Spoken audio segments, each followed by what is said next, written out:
there, welcome back to Sober Spring.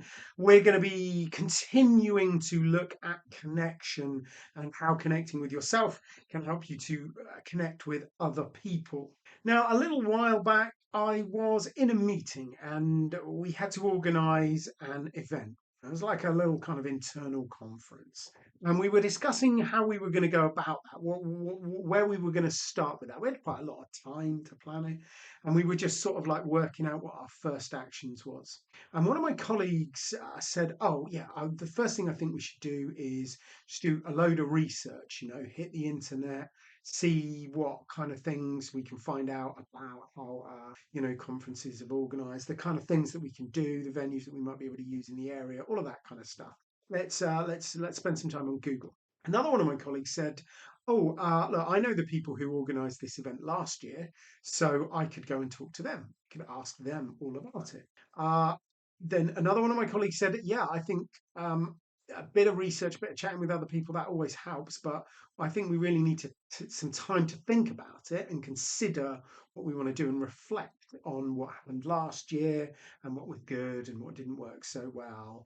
And I think we should make sure we've got plenty of time to think about it." Then one of my other colleagues said, "Oh yeah, forget all of that. Let's just get stuck in. Let's just get on with it. Let's just get started. Why muck about? Let's just do it." Now, you've got to ask yourself the question, which one of those four people had the best approach? The one that wanted to do the research, the one that wanted to ask the other people, the one that wanted to reflect on it, or the one that wanted to get stuck in? Which one of those is the best approach? Actually, if you think about it for a second, do you think you would be able to find strengths and weaknesses for each of those approaches?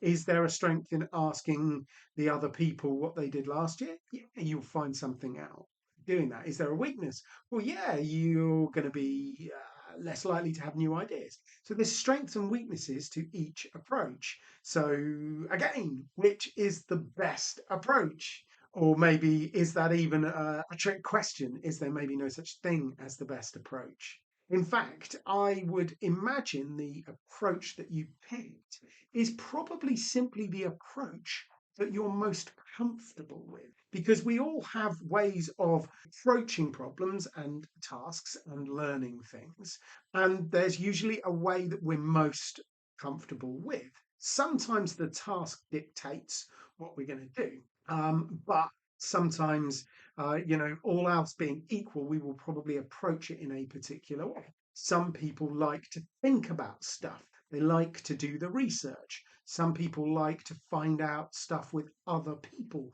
They like to have conversations. They like to learn a bit more socially. Some people like to do both of those kind of things, but then once they've got the information, it's very important for them to have the time to think it through and reflect on it and process that information. And some people just like to get done in. Now, I'm sure one of those approaches appeals to you more than the others. They're what we call the sober styles. They're based on some proper scientific research, but I like to dress them up in a slightly more friendly way. So you've got the brain, the person who likes to think about things, likes to read the books, and do all of the research. You've got the friend who likes to ask the questions, learn things in groups, very social, likes to talk to other people, likes to talk it through to understand it. You've got the reflector who likes to reflect.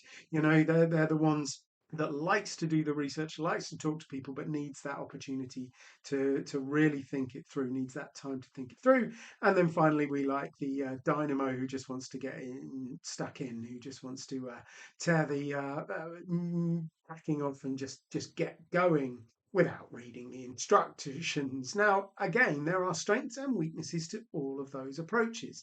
There are some situations where one approach is much better than the other, and some approaches are quite unsuitable, but you will have a natural preference to which one you do.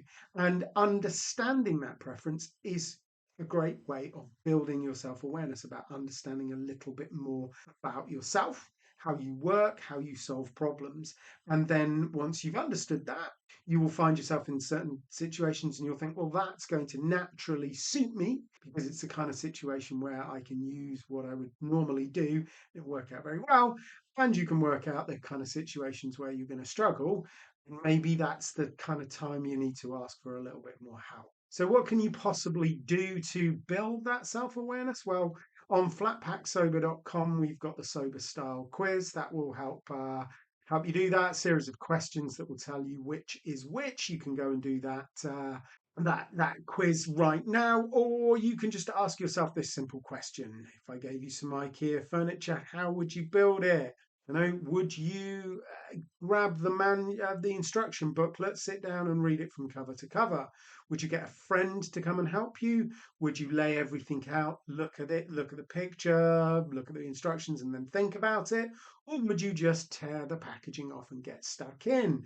If you want to read the manual, you're the brain, the person who does the research. If you want a friend to help you out, well, you're a friend, you're the person that learns socially. If you want to lay everything out, look at it, think about it, then you're the reflector. You're the one that wants to spend the time processing the information. And well, if you just want to get stuck in, you're the dynamo. You're the very active person. So you can, once you've understood that a little bit more, you can use that as a way of screening information as it comes towards you. Is that information going to help you? So if somebody tells you to adopt a very dynamic strategy that involves just getting on with it and not spending too much research, that's probably because that's the way they learn and process things and deal with tasks. If you're the reflector, then that's probably the worst advice you're ever going to get. Likewise, if somebody tells you to spend a lot of time thinking it through and being very cautious about it, that might be terrible advice because you might do your best work by getting started and getting stuck in. So that's a little bit about how you can connect with the way that you process information and the way you carry out tasks. In a second, on the next video, what we're going to do is look at connecting with what's meaningful to you. So looking at your purpose. So I'll see you on that video. Thanks very much.